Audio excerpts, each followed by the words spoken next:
the music industry is reeling. Another rapper circle touched by violence. This time, it's ESTG, the rising star from Louisville. His manager shot, gunned down. Is this just another tragic story of street life spilling over? Or is there something more, something darker at play? The streets are talking. Whispers of a connection to a deeper feud. A rivalry that has plagued Memphis for years. Yogotti and Young Dolph. A feud that claimed Dolph's life, a feud that refuses to die. Could this shooting be another chapter in this bloody saga? Now, ESTG finds himself caught in the crosshairs. His manager, the victim. His mentor, Young Dolph, gone but not forgotten. The question hangs heavy in the air. Is this the price of loyalty in a game where grudges never fade? We gotta ask the tough questions. We gotta demand answers. We gotta stop the cycle of violence before it claims another life. ESTG, remember the name? He clawed his way out of the streets of Louisville. His lyrics, raw and real. They spoke of the struggle, the grind, the pain. He caught the attention of Young Dolph, the king of Memphis. Dolph saw something special in G, a hunger, a drive. He took him under his wing, became his mentor, his guide through the treacherous waters of the music industry. G was on the rise, collaborations, hit songs, a bright future ahead. Then, tragedy struck. Young Dolph, gunned down in broad daylight. The hip-hop world mourned. ESTG, devastated. He had lost a mentor, a brother. He vowed to carry on Dolph's legacy. But the streets don't forget, and the shadow of Yogotti loomed large.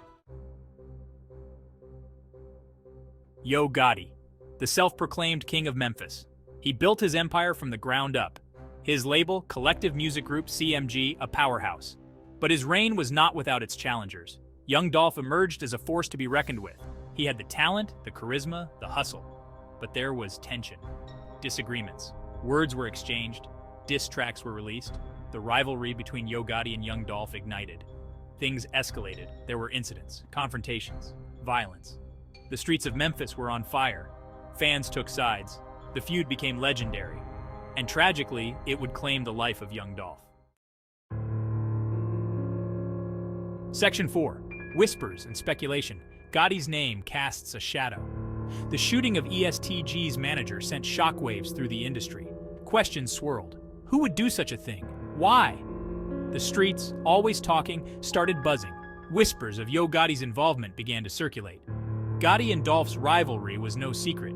It was bitter, personal, and violent. Could this be retaliation for Dolph's death? Was Gotti striking at those closest to his fallen enemy? The speculation was fueled by the history between them, the bad blood, the violence that had already stained their past. Some dismissed it as mere gossip. Others saw it as a very real possibility. The truth, as always, remained elusive. But the shadow of Yogotti hung heavy over the investigation. Section 5. The streets talk evidence or rumors in the aftermath.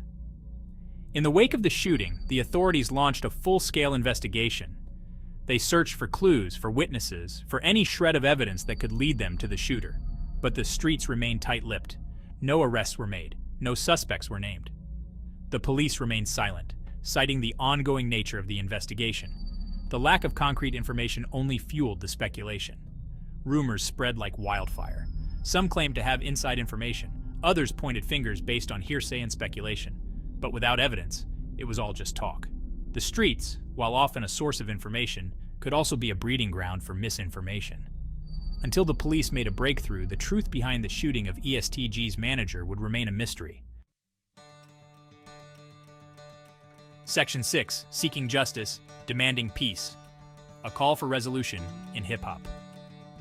The shooting of ESTG's manager is a stark reminder of the violence that continues to plague the hip-hop community. It's a cycle that must be broken. We must demand justice for the victims. We must hold the perpetrators accountable. But justice alone is not enough. We need to address the root causes of this violence, the poverty, the lack of opportunity, the systemic racism that continues to disenfranchise so many.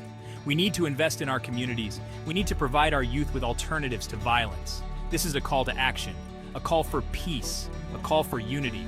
We must come together as a community to end the cycle of violence. We must create a better future for ourselves and for generations to come. We must do better.